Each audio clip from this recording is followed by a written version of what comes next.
वालेकुम, I am doctor Gauri. Dengue के बारे में हम बात करें। डेंगू के मरीज़ को कब अस्पताल में दाखिल होने की वो कौन सी अलामात हैं जो अगर मौजूद हों तो उसे एक फॉर्मल ट्रीटमेंट और इवन हॉस्पिटलाइजेशन की ज़रूरत पड़ सकती है। अच्छा, हॉस्पिटलाइजेशन का जो हमारी सोसाइटी का कल्चर है, वो हॉस्पिटल में दाखिल होने में हमारे यहाँ बड़ी रिलेक्टेंसी है। अक्सर मतलब हर चीज़ में देर कर देने का एक हमारा मिजाज है। जब तक कि बहुत चीज़ें वर्स नहीं हो जाती तब तक हम हॉस्पिटलाइजेशन के लिए राज़ी होते नहीं हैं। जबकि दुनिया में जो हॉस्पिटल का डे वन पे कल्चर, जो जो पर्पज़ था, वो हॉस्पिटल एक्चुअल बीमार आदमी के आराम करने की जगह थी।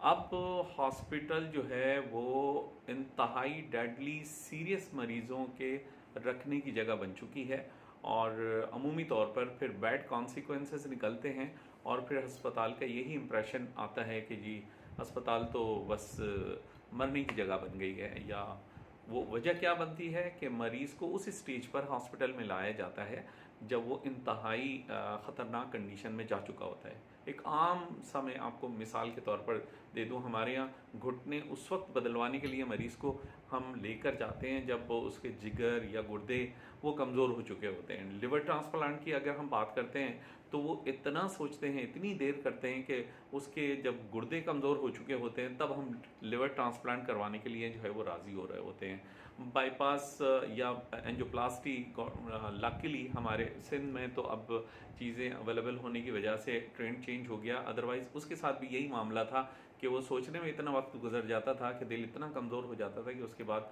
अक्सर डॉक्टर्स ये कहते थे कि भाई अब हम आपका एंजियोप्लास्टी है जो अगर बाईपास करते भी हैं तो उसको इतना फ़ायदा नहीं होता। तो हम एक माशरे, हमारी सोसाइटी का एक मिजाज है।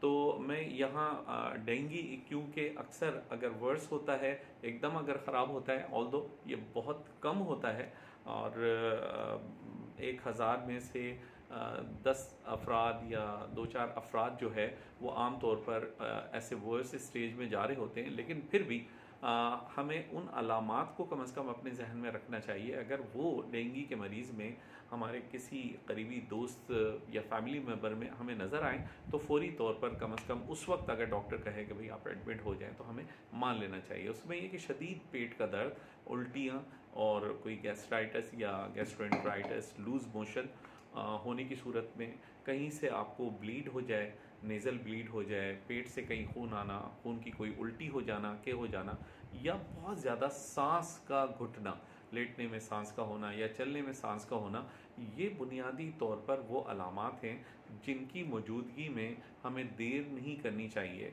और फिर आगे अगर हम टेस्ट करते हैं तो प्लेटलेट का जो काउंट होता है उसके हिसाब से भी हमें बहुत सारा डॉक्टर सजेस्ट करता है कि भाई इस लेवल के ऊपर बेहतर ये है कि आप हॉस्पिटलाइज हों।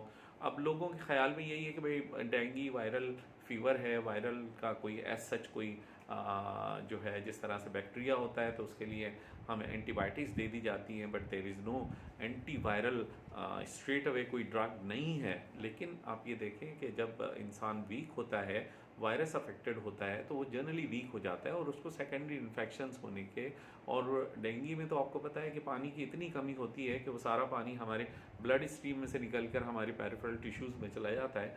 तो हमें उसको बैलेंस करने के लिए इफ़ेक्टिवली उसको इंट्रावीनस जो है वो फ्लूइड उसे हमें रिप्लेस करना होता है। तो हम उसको इस तरह से ऐसे वक्त में जब वो क्रिटिकल है तो उसको हॉस्पिटल केयर की बाकायदा तौर पर ज़रूरत है। और उम्मीद करता हूँ ये चीज़ आपको जो है वो समझ में भी आएगी और आप इसको फॉलो भी करेंगे। Share it with your friends and family members. Thank you.